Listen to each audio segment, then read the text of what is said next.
The first Demon King ruled for 1,000 years until an unknown figure defeated him, causing him to lose his throne. Rumors say it has been 7 days since the Demon King was replaced. The royal family has begun assembling brave warriors to eliminate the new ruler before he gains power. This presents a golden chance to become the hero who defeated the Demon King. A new legend will be forged thanks to this boy. We arrive at the City of Arms where one of the knights is greeting the new warriors. He expresses gratitude for their presence and announces that only one will be chosen to face the Demon King. The sole survivor of this duel will earn the honor of teaming up with the strongest archer. A mage captures him and a healer to decapitate the Demon King. They must fight to the death and survive. In the crowd where a blond man stands, a loud noise erupts, and a man in uniform appears in the Blue Blossom Club. The crowd cheers, welcoming the commander of the Night Squad. The surprises continue as another brute joins the guy. An unbeatable Mark, obsessed with war, taunts the blonde, calling him a brat, and tells him he belongs in the public area and should leave if he doesn't want to get hurt. The leader of the Knight's Guard agrees, incredulous that such a young one is in the dueling square. The boy merely grins and replies that taking subordinates to a place where only one warrior is chosen doesn't reflect knightly pride. This infuriates the men, causing them to charge at the teenager with a gun while he considers it slightly dangerous. He then stomps his foot on the ground, adopting a stance so powerful that the floor shatters into fragments, and the shockwave lifts his opponents and their subordinates into the air. The blonde seizes the sword's hilt and leaps up, striking everyone mid-air with a single, sharp movement. The squad leader in the bar lies on the ground, while the squad of heroes and the gray-haired knight stand in shock, not comprehending what just happened, as the crowd cheers, calling the kid cool. The herald is the first to recover, his eyes lighting up at the spectacle. He praises the hero's amazing skills and asks for his name. With a satisfied smile, the hero replies that his name is Hans. The knight promptly appoints him as the commander of the Demon King's destruction squad. Meanwhile, a dark-haired man with bright yellow eyes watches from the castle window. A servant asks his opinion on the event, to which he replies that the boy seems useful and should be sent for now. We then see the entrance to the Demon King's castle as the squad heads straight there, while Hans starts to get suspicious. The security is far weaker than expected. Normally, the Demon King's forest is impenetrable due to a powerful barrier. However, grenades argue that the new ruler might be working on the dump, or has exhausted his strength taking over the previous king's throne. Hans is pleased about this, as it makes their task easier. Otherwise, they could have been stuck there much longer. The archer gets distracted, noticing the healer lagging behind. She calls out to the hooded guy, calling him a jerk and urging him to hurry up. Despite giving a buff, he can at least walk properly now. The magician also comments, saying that the healer being scared indicates they made a poor choice. Hans, noticing the commotion, quickly reassures everyone. A healer is essential for the team. The healer, however, suddenly freezes, and Kadim realizes something is wrong behind them. He turns his head and sees a huge golem towering over them, immediately calling the warrior to turn around. They don't have enough time to react. Hans only manages to turn his head before being thrown aside by a giant stone hand. Fortunately, he manages to shield himself with his sword at the last moment. The magician quickly takes a stance, fireballs forming in his palms, and the girl draws her bow, preparing to attack. But for some reason, they freeze in place as if waiting for something. The healer tightens his grip on his book before Kadim snaps at him. He urgently needs to cast a buff but stands frozen like a pillar. Pinned to the stone wall by the golem's force, Hans shouts for them to stop wasting time and start the attack immediately. The hooded man remains silent and motionless, while the magician combines two fireballs into one massive fireball, and the archer draws the bowstring tighter and releases, sending the arrow to merge with the magic flame. The combined attack heads straight for the golem, knocking the monster back and making it stagger, prompting the warrior to act. The blonde leaps up, clutching his sword, and his weapon lights up with a bright yellow glow as he charges at the slowly falling golem. Gripping the handle tightly, Hans swings and with a precise blow, splits the monster in half, causing it to crumble into countless stones. Standing up, he smiles, clearly pleased with his victory, and turns to report to the squad that the guards were still present, but then sees Kadam grabbing the healer by the chest, furious that he did nothing. Despite it being his duty to buff the heroes during battle, the magician assures that they will deal with the healer when they return home, as the blonde runs up and asks his friend to calm down. Maybe the healer was just confused, But as soon as the hooded man is released, he starts laughing, loudly mocking them and calling the heroes scum for not being able to destroy such a golem without buffs. Agnes calls him crazy, pointing out that the monster was clearly a level 1 in size. Don't healers even learn that? The guy keeps laughing and then extends his hand, showing the squad a small stone in his palm. What has been destroyed now barely counts as this cobblestone. The girl remains tense, not understanding his nonsense, mentioning that he endowed the stone with buffs like vital energy and gigantism, increasing its strength. But what if these buffs were used on a huge cobblestone? Pointing to the cluster of stones, he uses his abilities, and a purple circle appears near his palm, with rays framing the entire silhouette of the stones. The squad freezes in shock as another golem rises from the pile of boulders in front of them, much larger than the previous one. The healer removes his hood, revealing his pale face, snow-white hair, and scarlet eyes to the heroes. He wonders aloud what level this new monster is. The unfortunate caught guy can only mumble something about mercy before a huge stone fist splashes his body into the ground. Hans stands frozen in shock near the enormous fist, unable to speak. The white-haired healer asks Beta to open the door, and a portal appears in front of him. When asked about the warrior, the healer orders to leave him since he is irrelevant to their goals before stepping into the portal. Once inside, he sits on the throne while being praised for his great job and is simultaneously addressed as the Demon King. His memories go back to the day his father returned from the war. Among the groups returning from the dungeons to people's applause, some were injured, but his father came back as a corpse. No one mourned, no one. At 12, he became a healer with Maddie. The team members received more injuries than the monsters, but he persisted. He had no other job to support his family. It seemed Maddie also worked as a healer for her family's sake. They comforted each other, trying not to lose hope day by day. One evening, while the boy and girl sat peacefully looking at the night sky, a red-haired bully, a warrior from their squad, called out to him. He grabbed the white-haired boy by the chest, complaining about the buffs, and showed a cut, accusing the healers of incompetence. The boy responded without hesitation, giving him the maximum buff and a barrier, but was slapped in the face and knocked to the ground. The warrior was clearly displeased, questioning if the healer thought they were equal just because they were on the same team. If the healer couldn't do anything besides buffs, he should at least apply them properly. If he didn't like it, he could challenge the warrior to a duel and put all his buffs on the line. The beaten boy only glared at him with a menacing look in his scarlet eyes. He doesn't have time to react when he sees the toe of a metal shoe aimed at his face. The red-haired man is furious that some freak dared to look at him with defiance, while the same freak is nearly unconscious from the blow's force. The warrior grabs the teammate by the hair, swinging and accusing him of lacking manners when the master is speaking, while the rest of the squad remains silent behind him. The knight continues his tirade, declaring that a mutt who grins at his master must die, but just as his fist is about to make contact, it is stopped by someone else's hands in time. The beaten hero sees Maddie shielding him with her body, apologizing profusely and promising it won't happen again. The fist still pressed against her, she remains tense, ready to take the blow at any moment. A nasty smile appears on the red-haired man's face as he grabs her hand and asks if she'll apologize for him, then begins to drag her away. The brown-haired woman resists, ordering Tom to let her go and stop, and the main character breaks away to follow them, but is stopped by an archer. The archer points an arrow at him, ordering him not to move. Healers cannot harm warriors, and if he makes a mistake, they can easily kill him. The arrow is right in front of his nose, and a variety of thoughts swarm in his head. Kill, no! Maddie's there. He can't let that happen. He just has to save her. He twitches to the side and runs, ignoring the threat, before stopping near the stairs, blinking in surprise. The girl, with tears in her eyes, smiled at him as she left with the warrior. The boy remained seated in complete shock. The night gradually gave way to a cloudy morning, and he still stared at one spot until he heard a sound. He immediately perked up, hopefully calling out for his girlfriend. Turning to the team that went outside, the warrior asks if he's really been hanging around there all those hours.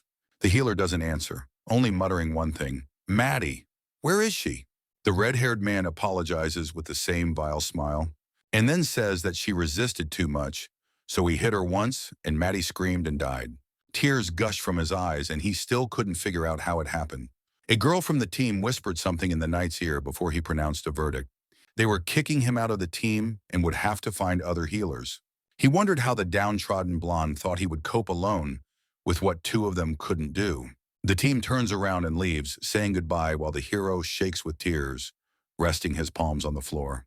What bastards! They are murderers, and with the tears, blood begins to drip onto the stone slabs. He clenches his hands into fists, biting his lip until it bleeds, trying to restrain sobs. In this way, he'll just kill them.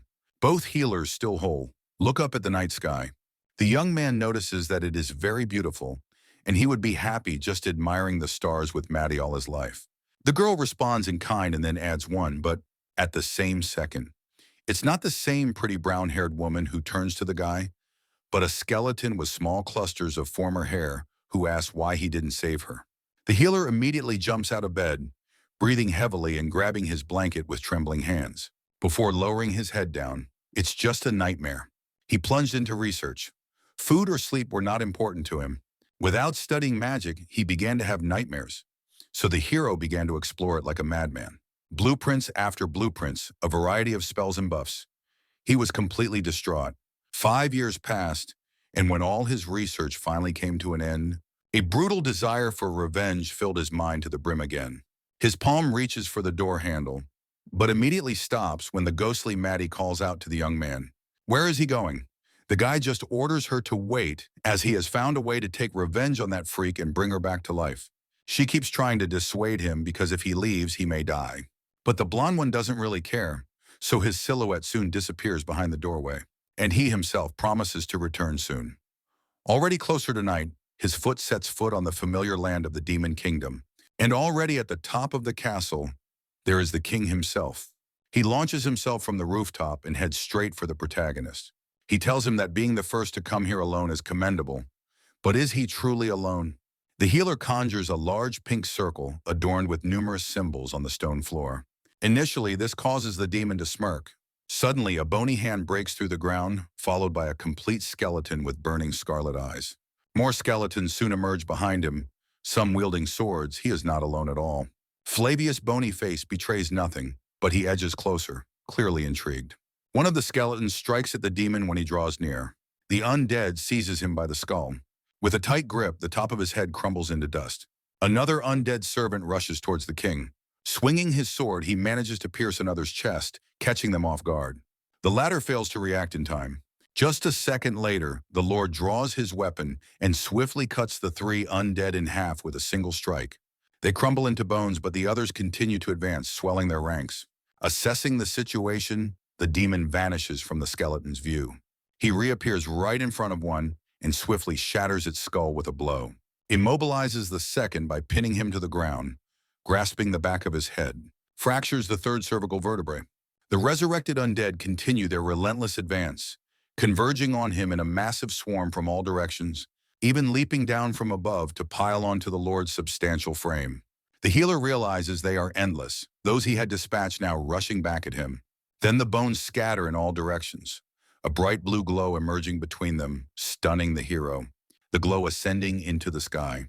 A shock wave scatters the skeletons, leaving the poor man struggling to stay on his feet amidst the gust of wind and power. Through the light, the unscathed Lord emerges, seemingly unfazed. It appears the onslaught is inconsequential to him alone. Did he truly believe such tricks could affect him?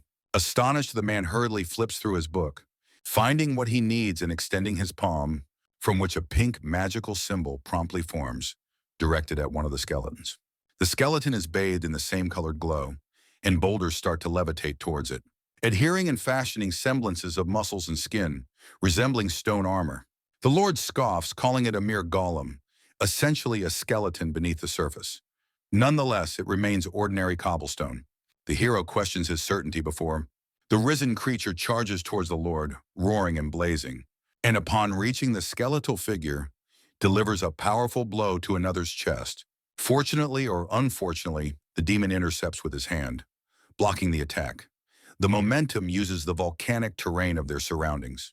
At the moment the master realizes this, the golem's fist, made from ordinary cobblestone, begins to heat up to extreme temperatures, enveloping the Dark Lord's entire body in heat, causing him to recoil.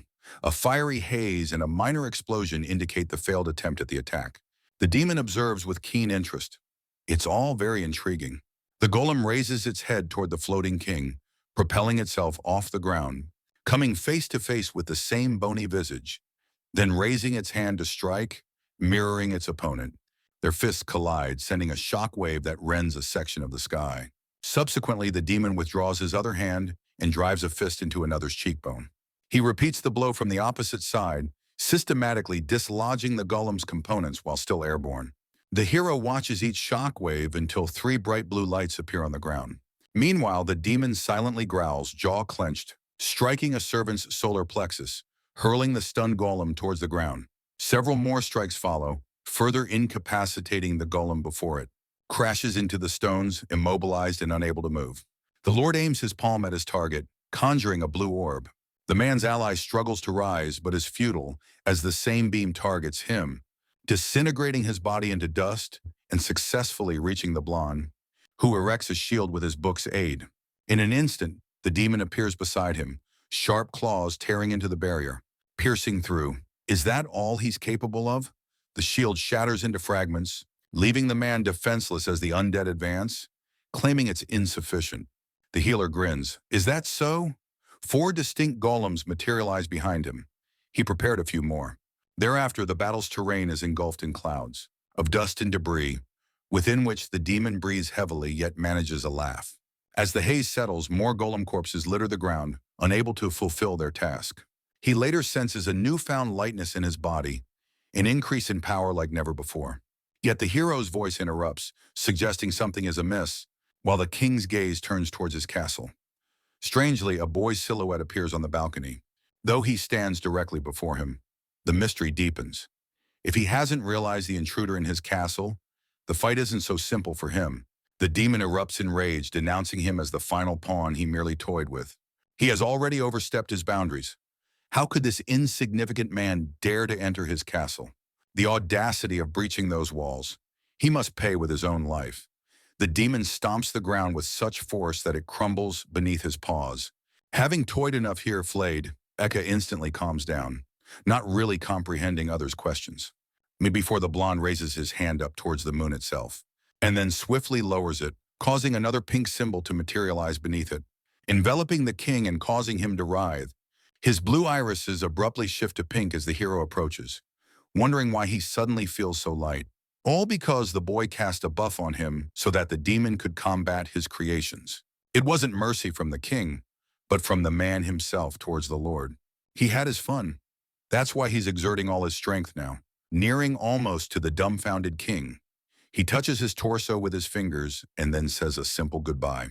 We see the corridors of the demon's castle. Someone is running, noticeably out of breath, and continuously calling for the king as they approach the massive door. As soon as it opens, someone rushes in, while our familiar hero sits on the throne, looking at the newcomer with his usual weariness. The owl calls out to him, proclaiming that he has discovered the whereabouts of those three and where they are now. The man's pupil instantly narrows as his brain processes the awareness of what is happening. A millennium ago, a new member of the royal family proposed a decree concerning healers. A healer must provide buffs to allies. A healer must apply debuffs to enemies. A healer can use buffs on themselves. The aim of this law was to establish boundaries on the use of powers by omnipotent healers. However, it was also intended to deter jealousy from those in other professions, with strict punishments for disobedience. Over time, healers began to comply with these new regulations. High-ranking healers opted to assist travelers by crafting healing and buff elixirs instead of joining battles. Lower-ranking healers, deemed less useful, were often treated as expendable resources. Snapping out of his reverie, the same owl calls out to him, questioning if the king had been listening. He had found their enemies. The new king acknowledges that he was indeed listening, just lost in thought for a moment. The owl requests permission to begin the report, proceeding with details about the archer named Jude. At present, Jude and his new team are on an expedition to the dragons. And then comes Bibi, the castle's magical commander who oversees an elite army of around 30 wizards. Lastly, there's Bask, who leads a guild comprising 50 warriors. The man remains silent for a moment before uttering just 3 names. Beth kills Rock. Immediately, 3 pairs of eyes appear behind the owl, attentively listening to the king. He gives a straightforward command to capture all 3, while the chick itself is visibly nervous, unaware of their presence behind him. The blonde insists that he doesn't care if there are casualties in the process, except for healers. The elixir he held in his hand shatters on the floor, leaving immediate red stains. They are to be brought before nightfall and made to kneel before him. 3 comply, hesitant to oppose the king. Meanwhile, near the dragon's habitat, a bowman in a village strides purposefully with his team. 2 comrades discuss the dragon's unusually vicious behavior today, anticipating higher pay. After such a tough day, they decide they deserve a drink, having not had a sober day in ages. Passing an alley amidst discussions of future plans, crimson eyes gleam in the dark. Sensing something awry, Jude swiftly turns toward the narrow passage, finding nothing but emptiness. Grasping his bow, he draws the string, aiming into the alley, before a voice calls out, asking what's wrong and if there's something there. Ignoring the archer, he orders the figure hiding in the alley to reveal themselves, sensing a potent lethal presence. Emerging from the darkness, someone asks incredulously if he truly managed to detect them, as expected from the most seasoned archer in the region. Well, once you're spotted, there's no going back, they acknowledge resignedly. They look startled as a true emissary of the devil appears before them, proclaiming that their master wishes them dead. As a servant of Demon King Beth, she advises them to accept their fate with humility. Chaos reigns in the castle where the magicians reside. Voices clamor for Mrs. Beebe, urgently reporting the complete destruction of the magic barrier. The girl finds it hard to believe. After all, she crafted it herself. But who could breach such defenses? A breathless man approaches her, barely managing to alert her that there is only one assailant. Meanwhile, the Demon King's emissary calmly dispatches a red-haired wizard with a wand, smiling contentedly as she strides towards the castle. At the guild stronghold's entrance, the guards begin to converse. They ponder why they stand guard day after day, seemingly accomplishing nothing, until one of them notices a figure approaching in the distance. The second guard squints, about to ask a question, when suddenly a massive blue ray bursts through the door between them, shattering the wood and catching everyone inside off guard. Smoke billows into the corridor as the guard nearest the target yells for everyone to be on alert. The startled knights grab their weapons, eyes fixed on the thickening smoke, when suddenly a hand bursts forth, grabbing one of the men by the face and dragging him inside in an instant. A cry for help echoes briefly before all falls silent, and something rolls out from the dissipating smoke ahead. Approaching cautiously, one of the guards lifts his head as a knock echoes from within the dissipating smoke. Moments later, a third servant of Demon King Rock emerges, his hand bloodied, asking if the redhead is the one they seek. Confronted by the redhead's gaze, he immediately inquires if he's the target. The redhead responds calmly, questioning his intentions and why he has come, considering his notorious reputation. With a smile, the servant reveals he's been ordered to capture him alive. Capture him alive? Is he certain that's feasible? Springing off the floor with a clawed paw, he challenges or else, before rushing towards the seated guild commander. Suddenly, a green-haired man appears before him, swinging his sword and declaring that Rock won't dare to approach. Rock merely laughs, instructing the young man to step aside. He then withdraws his hand and swiftly strikes through another's body, catching them off guard. The shocked subordinates freeze in place, crying out for their vice commander. The vice commander himself is incensed by the brutal act. Seizing his sword, he lunges forward as Rock tosses the lifeless body aside. A powerful blow follows, aimed to cleave Rock in two, but he manages to block it with both hands just in time. Warriors rally behind their commander, praising his unwavering resolve. The redhead leaps aside, sword swinging, aiming a series of strikes. Each time, Rock effortlessly blocks their attacks with just his bare hands. Eventually, as the base prepares to strike again, the elderly man swiftly leans down and gestures towards the commander, who manages to evade by bending sideways. Now it's the Demon King's servant's turn to attack relentlessly, attempting to seize the elusive opponent with his clawed hands, but he continuously evades and deflects with a sword. Instead of another swing, Rock lifts his leg, bending at the knee, and then swiftly extends it, driving his foot into someone else's chin. Caught off guard, the base unwittingly gives him another opening for an attack, which he exploits by spinning around his axis, resulting in a bright spot appearing in the middle of another person's chest, from which numerous cracks radiate. The blond man strikes precisely there, causing the armor to shatter into fragments. The commander's body is thrown a couple of meters away as a result. Thankfully, he manages to remain on his feet, despite being winded and blood flowing from his mouth. Already worn out? Rourke asks in frustration, expressing a desire for more amusement, but then realizes he must return swiftly, signaling it's time to take the battle more seriously. The other warriors observing the fight are visibly surprised by the revelation that he hasn't been using his full strength. So what more is he capable of? Basque notices a scent of deceit. This prompts the king's servant to extend his hand, from which dark fluid trickles, coalescing into a massive axe. Rock retorts that such comments are typically made by the weak. Grinning, he suggests doubling down. Caught off guard, the redhead shows no sign of backing down, instead pushing off with his foot, swiftly closing the gap between them. He leaps, swinging his sword as the man grips the axe handle, sliding it off his shoulder with a smirk, readying his own weapon. The elderly man prepares to attack in earnest. A moment later, everything is bathed in a brilliant blue light piercing through the shattered wooden door, followed by fog settling over the surroundings amid rising dust. As the fog begins to dissipate, figures lie battered, and bloodied warriors appear to have succumbed.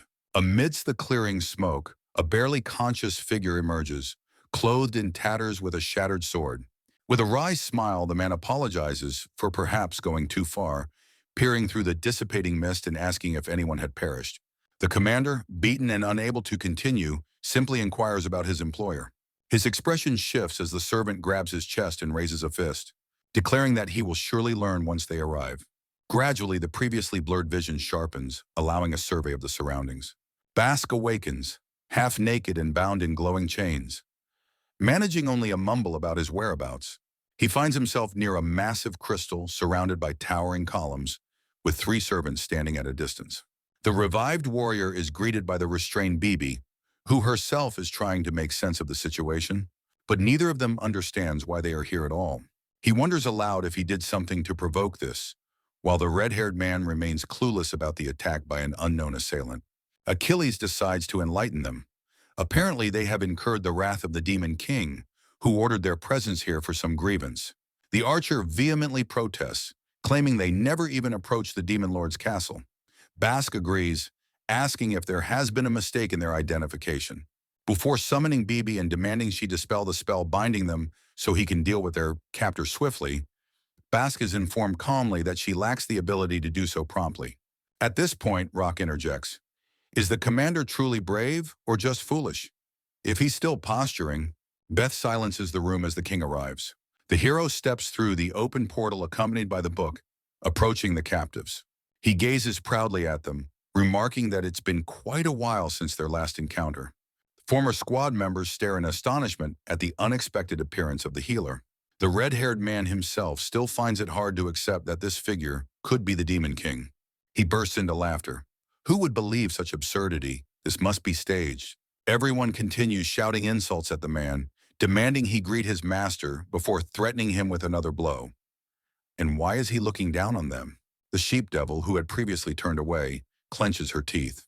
She swiftly turns around and with a precise strike, not only knocks out the man's teeth, but also rips his tongue out. Witnessing this, the heroes fall silent and tense up immediately. Meanwhile, the blonde man notices the former warrior taking too long to grasp their situation. Now he will explain why they were brought here. This is the final floor of the Demon King's castle, where the legendary magic circle resides. He addresses Bibi, expecting her to understand. Every magician knows about this device. She looks surprised. Really, yes, a magic circle that can bring back the dead using their life force. He intends to resurrect Maddie with it. The commander barely manages to shout, "Stop!" But the king's circle has already turned away. The circle beneath them glows bright pink. The former squad members begin yelling in agony, their bodies racked with unbearable pain, their words unintelligible. Bast tries to shout something, but only manages to say a single clear phrase, "Miwa," before a beam of light grows brighter, engulfing all the hostages and rising into the sky. All that remains after the event is a thick cloud of smoke. Through the haze, a man tries to call out to a girl. When the smoke clears, only skeletons lie where moments ago there were hostages alive and still. The king himself looks on, bewildered by what has happened. This can't be real. Why did it go wrong? There was no mistake in the spell. Then he realizes that at that moment, the former commander shouted to him, "Mihaiwa!" Soon the whole terrible truth dawns on him, affecting the healer deeply. Maybe somewhere out there, in an unknown place, they might still be alive. Achilles sits on a cliff. Looking down, he sees a village engulfed in flames. Suddenly aware, he leaps from the cliff. Men in specialized uniforms receive orders. Capture every elf and kill those who resist without hesitation. They raise their weapons, letting out a battle cry as they charge toward the unfortunate elves. The elves immediately scatter, trying to flee. One elf is struck by an archer's arrow. Others lie lifeless on the ground. Some are already in chains. A couple who had been lying prone attempt to rise. Before them, a small elf suddenly appears wielding a tiny dagger, tearfully pleading for mercy for his parents. The boy desperately begs them not to harm the elf. A man with a spear leaps forward, grinning, questioning if they truly believe they won't eliminate such an easy target. The spear inches closer towards the boy, who squints, resigned to his fate. However, no strike follows. He cautiously opens one eye to find the spear's tip halted by a black hand. This figure reveals itself as some kind of monstrous entity, frightening the boy, causing him to recoil. Yet a servant of the Demon King interrupts, emerging from the flames, questioning their actions. The spearman barely manages to mutter "monster" before being asked who he is. Turning his head, the boy spots his entire squad nearby. Achilles approaches calmly, preferring not to fight, and requests the release of all hostages. The boy gazes at Achilles with astonishment. The detachment's commander immediately dismisses the notion, implying they hadn't come here just to leave empty-handed. Beth joins the redhead, inquiring about the situation. With the Demon King now aware of Lady Maddie's whereabouts, he might soon require their assistance, necessitating their presence. The leader among them seizes upon the phrase "Demon King," indicating his involvement in all this. Achilles responds that he wants to put an end to everything happening, and asks if she, grinning devilishly, could assist him in that regard. Before the green-haired person directs them, shouting at his subordinates to kill them, the men immediately charge at the servants with their guns, shouting. Meanwhile, Beth moves forward, completely unarmed. She approaches a warrior who is taken aback, then gently touches his forehead with her fingernail, wishing him sweet dreams. Instantly, the man's eyes pale and he falls lifeless to the ground. As she continues forward, the brunette effortlessly incapacitates everyone in her path with a gentle touch to their foreheads, causing almost the entire army to instantly die. Kicking off one shoe, she swiftly disables 3 warriors, moving so quickly they can't react before they also fall. Beth stands triumphantly amidst the fallen bodies, surprising the squad leader. Achilles notices how she subdued them without resorting to killing. He even admires her abilities, tightening his grip on his staff. Then, it's time for him to confront the Demon King in his castle, referred to as Rock by the blonde man. The hero decides to inquire about what the Demon King is like. After a brief pause, the blonde man answers implicitly, indicating his willingness to face the challenge. The hero considers what it means to kill. After a moment's thought, he responds that the Demon King smiles every day and conceals his true nature, making it difficult even for himself to know. All doubts about Abazaf's necessity are still persistent. A rock, if it could touch him, would surely shred him to pieces. Gripping his staff tightly in his palm, Achilles thrusts it forward, instantly conjuring a magic circle before him. Then a clawed paw emerges from the ground. Suddenly, monsters materialize out of nowhere, the same kind that had earlier shielded the young elf from a spear attack. The commander and the remaining squad stared in shock at these unexpected creatures. Rock momentarily appears, asserting that touching him won't be as simple as they think. Meanwhile, Achilles continues to direct his attention toward the troops, as gargoyles emerge from 2 massive portals. The gargoyle, once a protector of the boy, turns away upon hearing swords clash. The monster readies itself for battle, while the young elf remains seated in shock, observing the unfolding combat. He turns towards the child, ensuring everything is all right in his own way. The monster meets the gaze of tear-filled eyes of the child. The boy smiles, catching the gargoyle off guard. The rest of the group charges towards the uniformed soldiers. One grabs someone's head with its clawed paw, hurling another's body as far as it can. Another rises unexpectedly, catching the man off guard before he can react. He swiftly descends, extending his leg and driving the man forcefully into the ground. This causes him to cough up blood and collapse, while another warrior watches in disbelief. Confronted by the monster's glare, it swiftly flaps its wings and vanishes from view. Moments later, it reappears right in front of its startled observer, catching them off guard. The gargoyle twists its tail, aiming the sharp tip towards another person's neck. But Achilles shouts that no one is to be killed, and the tail stops just short of the person's Adam's apple, leaving them visibly shaken. This visibly shocks the person, causing them to collapse. Death is displeased, shouting that unless they're killed now, there will be no end to them. The red-haired man awkwardly apologizes, stating they can't leave them like this. At this point, the commander finally speaks up, angrily calling everyone idiots. He reaches for his sword hilts, a greenish aura trailing from his arm as he draws them. He can't believe such a low-level monster was too much for them to handle. The Demon King's servant pauses, noting how the green-haired man crouches down, his swords glowing even brighter.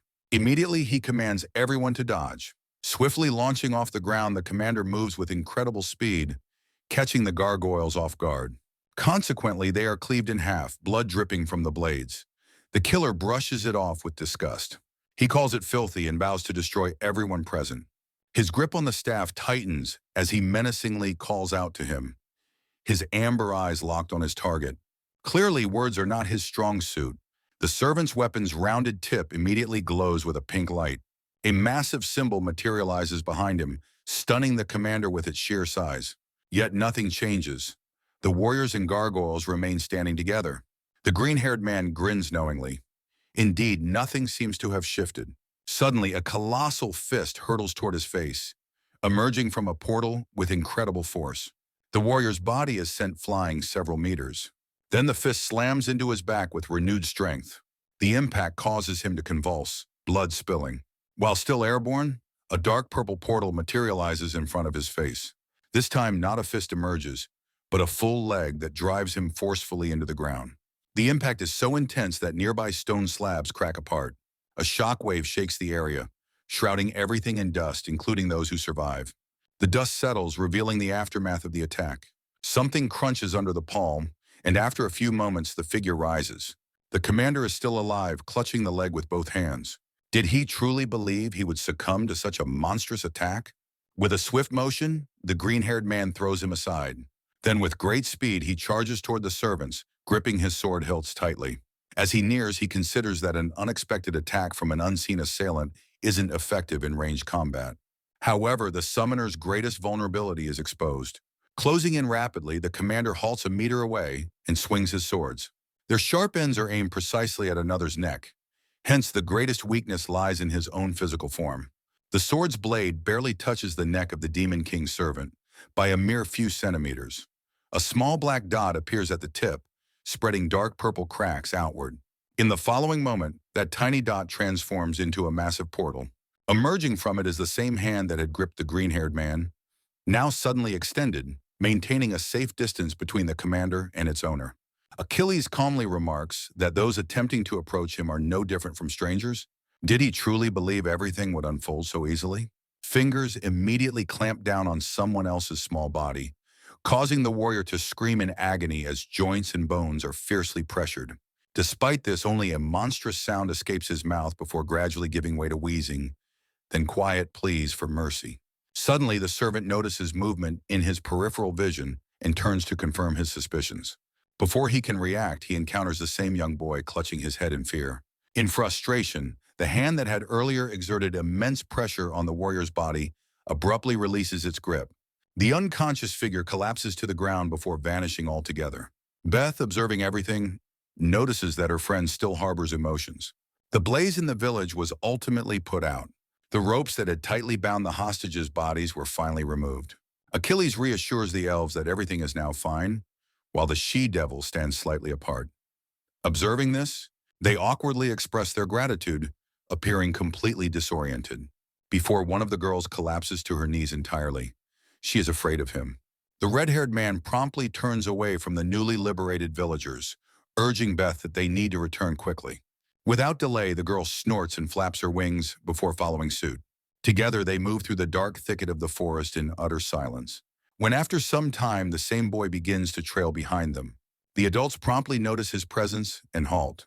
The man turns towards him immediately, questioning why he's following them since they're dangerous people. He should go back before getting lost. He and the girl turn around again, continuing their journey in the same silence. Later on, they hear footsteps behind them once more. Halting once again, Achilles gazes at the child for a long moment, tears still in his eyes, before his figure starts to blur into itself. The young elf reminds him of his own past. He purses his lips, finally relenting after a few seconds with a heavy sigh. "There's nothing to be done, huh?" The boy bowed his head, seemingly prepared for any reproach or punishment, but instead the man extends his hand to him. Following a pair of sneakers, another child joins them. Now they walk together, a red-haired man holding an elf's hand, with a brunette a little further behind. Grinning, she poses a completely rhetorical question. Seeing this couple, what will the Demon King say? We are now shown other corridors inside the building, equally gloomy, in one of which stands a familiar green-haired man, head bowed, seemingly from the royal guard. He bows even lower, stating he has come for an audience with His Royal Highness. The man seated on the throne at the very start, visible from the castle, dismisses all formal greetings. How could the commander return to him empty-handed, without capturing a single elf? The guard immediately raises his head and apologizes, mentioning interference from certain individuals, then suggesting they were likely subordinates of the Demon King.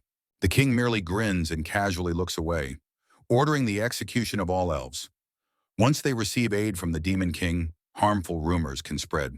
Amber eyes fixate on the man once more. The new Demon King is also marked for elimination. He commands the legendary warrior to be summoned to him. Meanwhile, in a house deep within the forest, someone chops firewood, sending splinters flying in all directions. But the young man with red hair seems unconcerned. Then a girl calls out to him, affectionately calling him dear. The man turns his head and notices a large, expressionless man standing beside her. He declares his intention to issue a formal command to Mr. Trios. Amid complete silence and the girl's concerned expression, the redhead approaches the man, who promptly hands him the document. Legendary warrior Trios, heed my decree. I command you to swiftly subdue the new Demon King who poses a threat. The contents of the decree were exactly as he read, yet his expression remains unchanged. Taking his axe, the man looks at the bride and assures her he will return. The redhead occasionally crumples the paper, gazing at the man's departing figure awkwardly.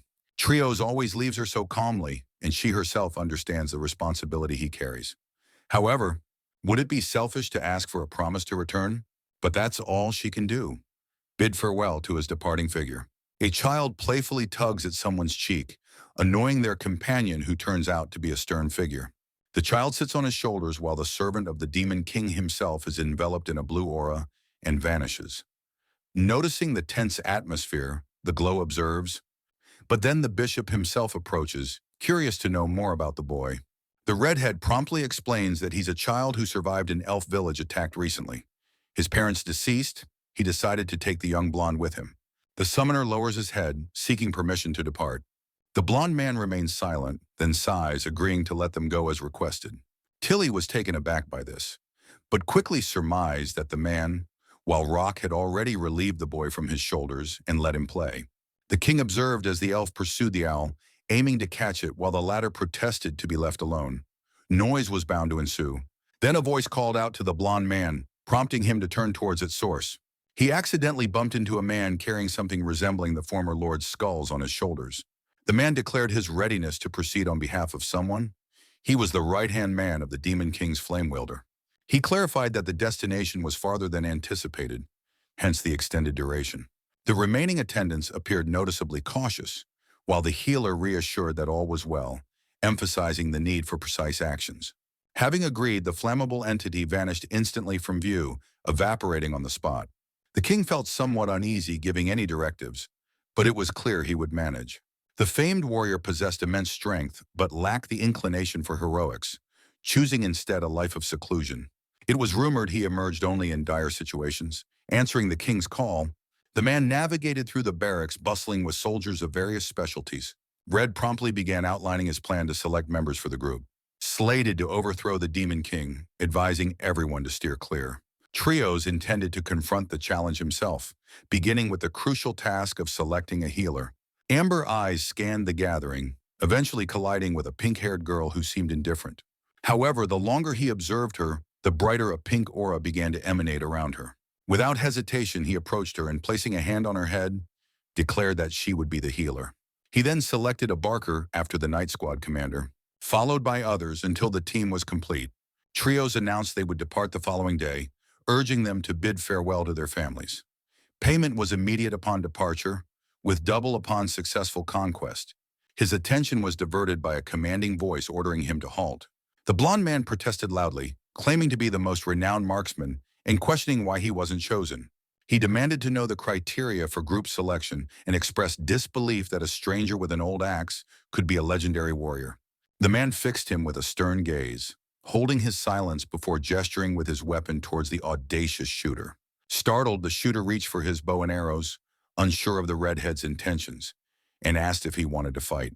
Trios continued to stare at him, warning him not to move. The shooter blinked in surprise as the warrior audibly drew a breath through his teeth. With a swift motion, he swung his axe, striking the ground with such force that it shook the surroundings and sent a shock wave rippling through the area. The impact was so intense that it nearly knocked everyone off balance. A brilliant yellow beam burst through the entire structure. The archer unleashes a powerful strike, sending up a cloud of dust around him. When he looks back, he sees that the once intact stone wall has been sliced in half. Turning around, he is astonished to see a massive cut running parallel to his stance, extending not just a few meters, but several kilometers ahead, creating a deep chasm that cuts across the entire mountain. The girl chosen as the healer stares in disbelief, murmuring that he sliced through an entire mountain. While the Bark and the commander are also in shock, unable to comprehend what just happened. The archer, equally stunned, remains silent as the legendary hero begins to speak. Even such immense power is futile in the Demon King's castle. The castle is full of unknown traps and magic that could bind them. That's why archers like him would only be a hindrance, not even fit as a meat shield. Pure strength is the ultimate weapon against demons. The hero walks away, sharply remarking that someone as strong as him will be sufficient. He continues through the silent crowd until the healer calls out to him. The redhead stops, meeting her gaze as she asks if he is truly a legendary warrior. Back in the Demon King's castle, the owl loudly informs the king of a problem. A legendary warrior has been summoned to defeat them. The former healer, now tasked with healing, asks again and then smiles, saying it's a remarkable nickname.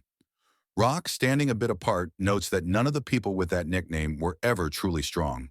The owl insists, however, that this man sliced an entire city in half, so he might be very powerful. The king's servant, clearly worried by this, immediately addresses his master, asking to leave the legendary warrior to him. The guy blinks in surprise, looking at his ward as if not understanding his intentions, while the servant's eyes burn with determination and a bright smile. Surrendering, the Lord allows him to handle it, but insists it be done quietly. Rock bows, saying he understands, then vanishes instantly, leaving only the Lord and the owl blinking in surprise. The owl tenses up, eyes narrowing in amazement. This is very strange. We then see that night has already fallen at the inn where the heroes are staying. The pink-haired girl, now a healer, sleeps peacefully before wincing as a bright blue light shines on her face. She squints, rubs her eyes, and sits up, noticing the bright light coming from the window near her bed. She looks out, confused about what could be happening in the middle of the night, before her eyes widen in shock. Right outside the window, she sees Rock and the legendary warrior facing each other on the street. The legendary warrior remarks that it's surprising the Demon King's servant came to him personally. The blonde man, grinning, responds that he was instructed to carry out his task as discreetly as possible. The redhead is only grateful that the idea of harming others didn't cross his mind.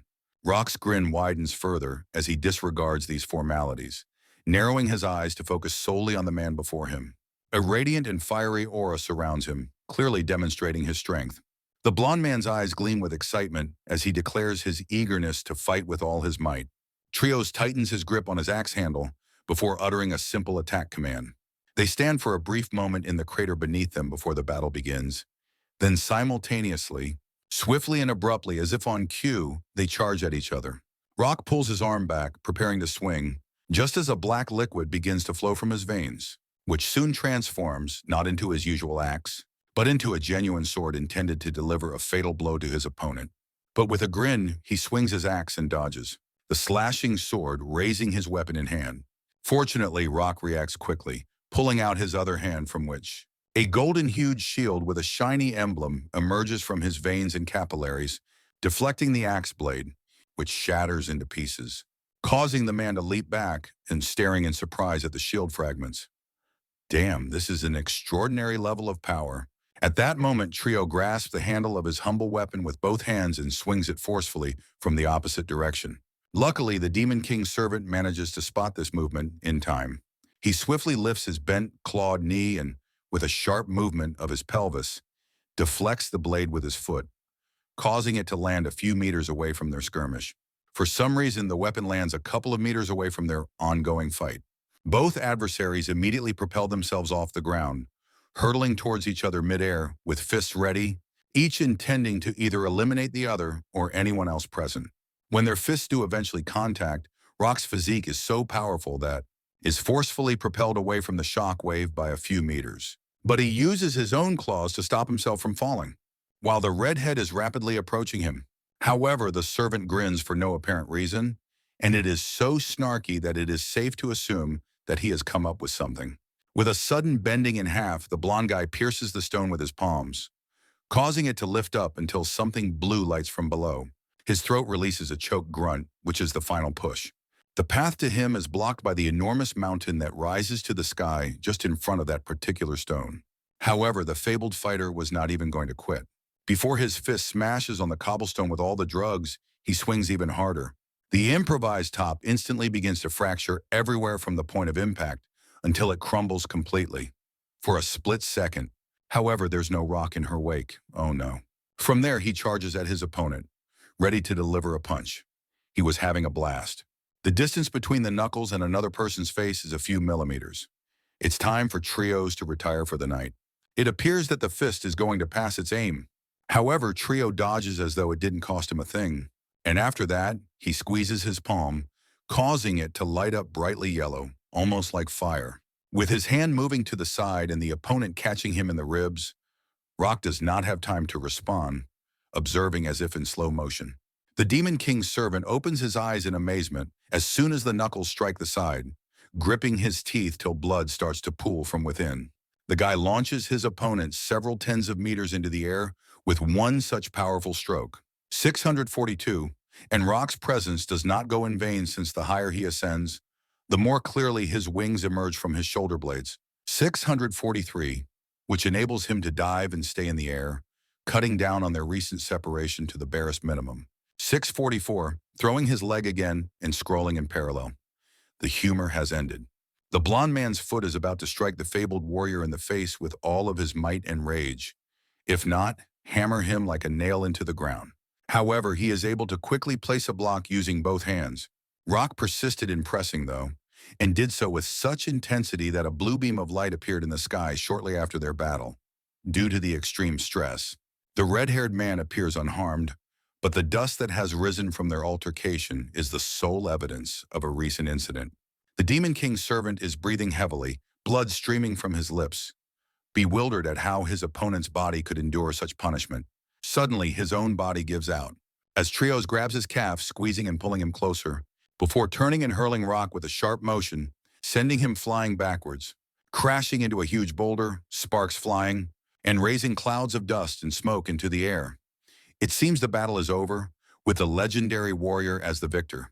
But no, the blond guy flies out of the smoke, barely scratched, and charges at his opponent once again, swinging his arm, determined to inflict some damage. But Trios blocks blow after blow with his palms, rendering each attack futile. At some point, the Demon King's servant starts to realize, though he doesn't want to admit it, that he cannot win this fight by force. In terms of strength and speed, this man is clearly superior to him. The silhouette he attacks so relentlessly simply blurs before disappearing altogether, reappearing behind him. Rock, taken aback, doesn't understand how the redhead could disappear so quickly.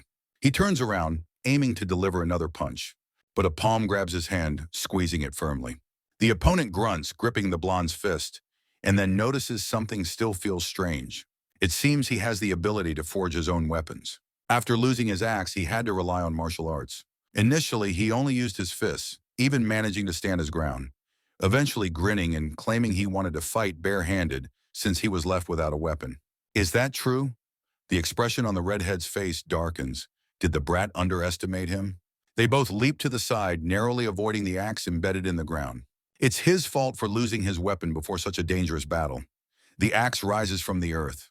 From now on, let the Demon King's henchman show his full strength. The blade ignites with an almost hellish flame, its tip pointing straight at someone's chest. Then Trios himself does the same, their turquoise eyes locked. The guy stares at his opponent for a few seconds, flames dancing behind him, before he quietly sighs, closes his eyes, and reaches for his sword, which also lay on the ground before. Maybe this place will mark the end. The man squints, focusing on the rock, noticing his opponent's attitude towards the fight has changed noticeably. His stance has improved, achieving a perfect balance of defense and attack, and his attitude towards demonstrating his skills. Their eyes meet for a split second before the Demon King's servant rushes towards the man. They both swing their weapons, one burning infernally red, the other bright turquoise, before the blades of the sword and axe collide. The clash is so furious that a bright yellow flash illuminates everything within several meters, followed by a column of smoke, dust, and flames spreading across the entire battlefield. The axe, still held by the trio, shatters and cracks under the force of the blow, then crumbles completely, leaving only a wooden handle in the legendary warrior's hand. The man looks at his broken weapon, acknowledging that his opponent performed well, managing to inflict some stabs and cuts. As the smoke gradually dissipates, Rock's battered and bloody face emerges, swearing before lowering his head to examine his own body. Once the dust settles again, he stands beaten, cut, and bloody, with no clothes left except his pants and one wing half intact. The redhead mutters that he is only pretending to be strong. If he had recognized their difference from the start and drawn his weapon, he might have had a chance. Reckless and foolish, despite the pain, the king's servant only grins, saying this isn't his style, and if they fought again, the result would be the same. Therefore, Rock raises his head, smiling at his opponent and asking to be killed. The man looks at him for a moment before clenching his hand into a fist, preparing to deliver a crushing blow. The blond man lowers his head, ready to accept his fate, silently apologizing to his lord for letting him down. A whistle of air is heard before someone else's palm lands a firm slap on the back of his head. Trio says he knew the fool would say that. The blonde is taken aback as the legendary warrior begins to explain, saying his duty is to defeat the Demon King, and he has no desire to kill Rock. Rock, dissatisfied, frowns and shouts that the man in front of him is a jerk, claiming he could easily get up and kill him. The redhead sighs softly and utters a single word. Knight, causing the guy's eyes to widen. Loyal to your master, destined to die on the battlefield for your beliefs. Die if you lose. He has already admitted defeat, and the warrior knows the servant won't attack him. He respects the enemy, as shown immediately.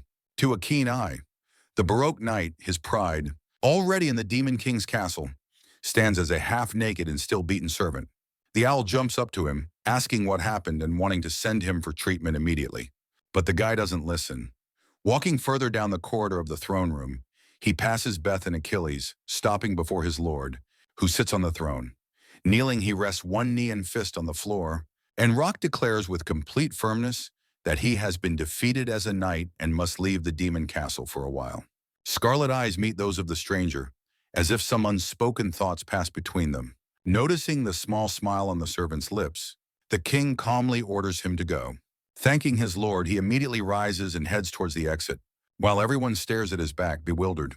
As soon as the tense silence is broken by the door slamming shut, the owl tenses up, not understanding what just happened, while the little elf who had been sitting next to him starts crying because Uncle Rock is gone.